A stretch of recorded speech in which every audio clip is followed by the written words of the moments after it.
तो यार आज की वीडियो में मैं बताने वाला हूँ तुम्हें कोरोना की वजह से जो ऑनलाइन सेमेस्टर हुआ था आईआईटी रुड़की में, और उसमें मेरे क्या सीजीपीए बनी है ओवरऑल। और ये मेरे कॉलेज लाइफ की फर्स्ट ग्रेड्स हैं, फर्स्ट सीजीपीए जो मुझे मिली है, एंड आज मैं उसको रिवील करने वाला हूँ। साथ साथ में मैं तुम्हें ये बताने वाला हूँ कि कितने सब्जेक्ट्स हैं, उन सब में भी क्या सेपरेटली क्या क्या सीजीपीए बनी है, क्या क्या फैक्टर्स है जिनसे इफेक्ट किया, एंड एट द एंड मैं तुम्हें बताने वाला हूँ क्या क्या चीज़ें हैं जिनको करने से मेरी सीजीपीए इंप्रूव हुई, अच्छी आई, एंड क्या क्या चीज़ें हैं जो तुम्हें अवॉइड करनी चाहिए जेई एस्पिरेंट्स को। तुम जब कॉलेज लाइफ में आओगे जो तुम्हारी सीजीपीए बिगाड़ सकते हैं, तो मैं सारी चीज़ें इसमें डिस्कस करने वाला हूँ। वीडियो पूरा एंड तक देखना शुरू करते हैं। वीडियो मैं हूँ Akash Rawat from IIT Roorkee first year student, and I am pursuing chemical engineering. और केमिकल इंजीनियरिंग में हमें 7 सब्जेक्ट्स पढ़ाए गए थे इस सेमेस्टर। फर्स्ट था introduction to chemical engineering, and then there were English, और उसके बाद था computer science.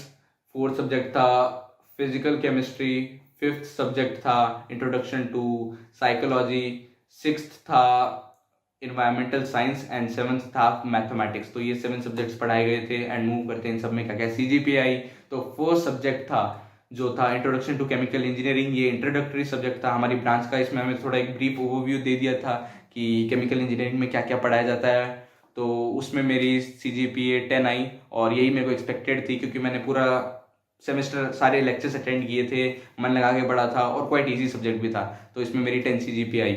Okay, and I was quite happy, और ये एक्सपेक्टेड भी था कि 10 सीजीपीए आएगी। तो एक 10 सीजीपीए लाने का फील ही अलग होता है, 10 on 10। तो मज़ा ही आ गया। एंड सेकंड था इंग्लिश।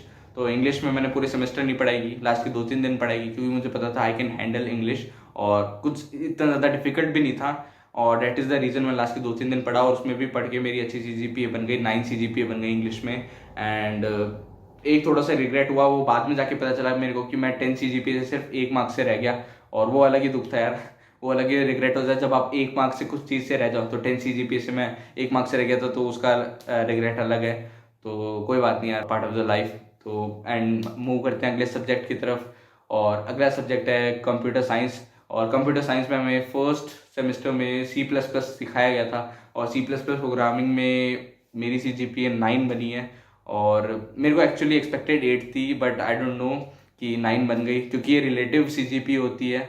मैं बाद में एक्सप्लेन करूंगा रिलेटिव क्या होता है, बट रिलेटिव होती है, और उसकी वजह से मेरी 9 सीजीपीए बन गई, क्योंकि मैंने क्विजेस और असाइनमेंट्स अच्छे से किए थे, उनमें अच्छा परफॉर्म किया था, and that is the reason I guess कि मेरी 9 सीजीपीए बन गई।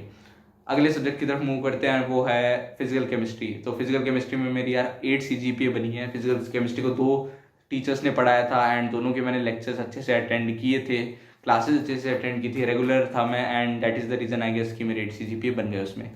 और मूव करते हैं अगले सब्जेक्ट की तरफ, और अगला सब्जेक्ट है साइकोलॉजी।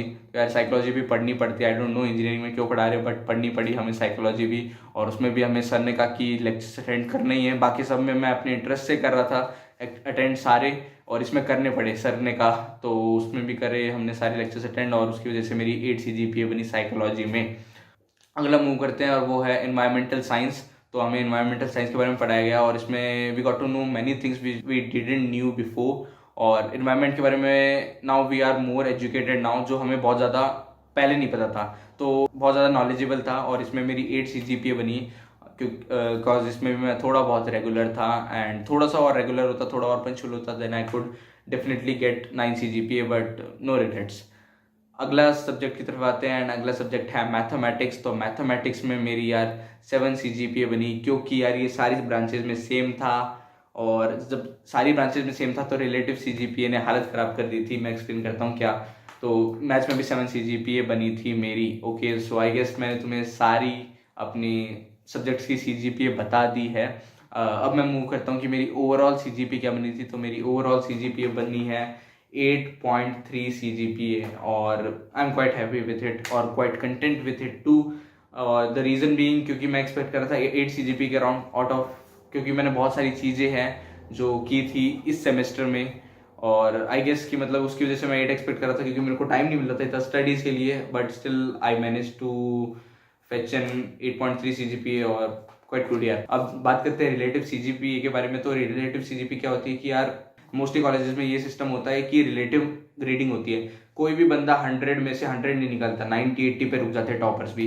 तो प्रॉफ्स क्या करते हैं कि जो 90-80 है उनको ही 10 सीजीपीए मानते हैं, उनके आसपास 5 to 10% बच्चों को 10 CGPA देते हैं, और उनके रिलेटिव 9 CGPA, 8 CGPA, 7 CGPA ऐसे देते रहते हैं। So this the system which works. और क्या होता है कि यार जो सब्जेक्ट्स जो कम ब्रांचेस में कॉमन हो, जैसे कि इंट्रोडक्शन टू केमिकल इंजीनियरिंग था, वो सिर्फ हमारी ब्रांच में था, तो कंपटीशन थोड़ा सा इजी होता है रिलेटिवली, क्योंकि सिर्फ 120 लोगों से कॉम्पीट करना होता है, तो तब उसमें स्कोर करना कंपैरेटिवली इजी हो जाता है। लेकिन जब ऐसे सब्जेक्ट्स आते हैं जो लगभग सारी ब्रांचेस में कॉमन हो, जैसे कि मैथमेटिक्स, तो मैथमेटिक्स सारी ब्रांचेस में कॉमन है, कंप्यूटर साइंस, ईसीई और केमिकल और सब में, तो कंप्यूटर साइंस और ईसीई वाले थोड़ा सा इसको टफ बना देते हैं यार, क्योंकि मतलब यू नो इट कि वो अच्छा 250-300 रैंक लाए हैं, हमारी कुछ 3 के 4 के रैंक आई है, तो ये सारी चीज़ें फैक्टर अफेक्ट करते हैं और वो कंपटीशन अच्छा खासा बढ़ा देते हैं, और रिलेटिव में फिर हम थोड़ा सा पीछे खिसक जाते हैं, और दैट इज़ द रीज़न कि मेरी 7 CGPA आई। और जो साइकोलॉजी है और इंग्लिश भी है, ये भी सारे कॉमन सब्जेक्ट थे, but I perform quite good in them comparatively to maths, क्योंकि आई डोंट नो, मतलब कि मैंने उनको थोड़ा सा ज़्यादा टाइम दिया था, मैथ्स को जितना देना चाहिए था उतना नहीं दे पाया था मैंने, साथ में जो प्रॉफ ने जो बुक रेफर की थी वो मैं नहीं पढ़ पाया था, दैट इज़ द रीज़न कि मैं 7 CGPA ही ला पाया मैथ्स में।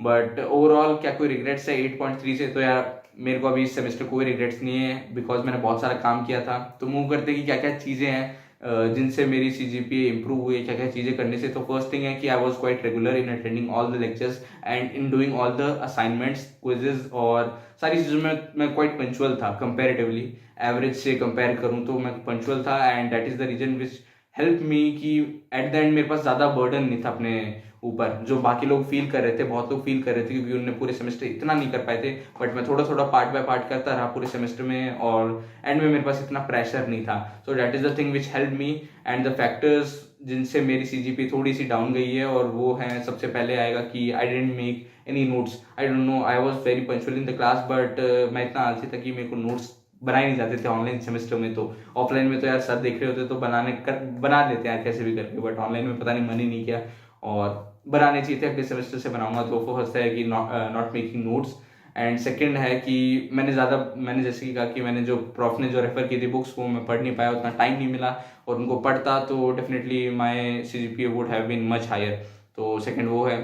थर्ड थिंग है कि YouTube, for the past 2 months I have been into YouTube very much यार, क्योंकि मैंने 1 to 2 hours डेली मैं स्पेंड कर रहा हूँ यूट्यूब पे, पूरा प्रोसेस पे, चैनल मेंटेन करने में, कमेंट्स का रिप्लाई करने में, और यूट्यूब वीडियोस डालने में, और कंटेंट ढूंढने में क्या क्या डालेंगे, तो इन सारी चीज़ों में यार टाइम लग जाता है बहुत ज़्यादा। साथ साथ में कंटेंट क्वालिटी इंप्रूव करना, तो इन सब में बहुत ज़्यादा टाइम लग जाता है। तो यूट्यूब ने बहुत अच्छा टाइम लिया है, but actually it's the part of the journey, और कोई रिग्रेट्स नहीं यार मुझे यूट्यूब ज्वाइन करने से, बिकॉज मेरा ही डिसीजन था कि मैं JEE एस्पिरेंट्स की लाइफ में कुछ वैल्यू ऐड करूँ, उनको कुछ हेल्पफुल कंटेंट दूँ, एंड उसकी वजह से अगर मेरी थोड़ी बहुत CGPA डाउन भी जा रही है तो I don't have any regrets. ये मेरा डिसीजन था कि मैं वैल्यू ऐड करूँ, और जो भी रिपरकशंस है I need to bear with them, और ये मैंने एक्सेप्ट कर रखा है। एंड लास्ट थिंग है जो इफेक्ट की थी, वो है एक प्रोजेक्ट है जो मैं JEE एस्पिरेंट्स के लिए कर रहा हूँ, कुछ काम कर रहा हूँ, जो अभी मैं रिवील नहीं करूँगा, कुछ महीनों में करूँगा, बट मैं चीज़ कर रहा हूँ, इतना बता देता हूँ।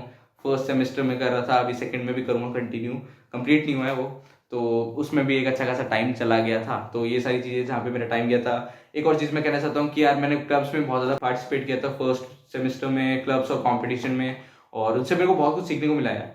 बहुत कम जगह रिक्रूटमेंट्स हुआ, जैसे कि अभी तक मेरा E-सेल में हुआ है, एंटरप्रेन्योरशिप सेल है IIT रुड़की का, तो उसमें हुआ है, और बहुत जगह नहीं भी हुआ है, कंपटीशन में पार्टिसिपेट किया, बट उधर बहुत सारी स्किल्स सीखने को मिली है। ऑफकोर्स उतना टाइम पढ़ाई को नहीं दे पाया, उनमें कंपटीशन इन सब में पार्ट ले रहा था, बट उनसे जो स्किल्स लिए तो यार वो बहुत ज़्यादा वैल्यूएबल होती है, क्योंकि वो पढ़ाई के साथ नहीं होती, वो सारी चीज़ें पार्टिसिपेट करने से आती है, टीम वर्क वगैरह, ये सारी चीज़ें होती है जो अलग अलग एस्पेक्ट्स होती हैं अपने की और ह्यूमंस की, और ये कॉलेज में डेवलप करनी पड़ती है हमें सोशल स्किल्स। सो इन सारी चीज़ों से मेरा मतलब इन सारी चीज़ों में मेरा टाइम गया, कहीं पे भी मेरे को रिग्रेट्स नहीं है, और 8.3 CGPA is quite good, and I will try to improve it as much as I can in the next semester. और चलते हैं यार, I try to share everything with you, और I try to be as much transparent as possible with you guys, और बस that's it from my side. चलते हैं, bye bye. कोई भी अगला वीडियो को सजेशन हो तो प्लीज़ कमेंट बॉक्स में बता देना, और सब्सक्राइब कर देना अगर अच्छी लगी वो वीडियो। तो चलते हैं, तब तक के लिए बाय बाय, टेक केयर।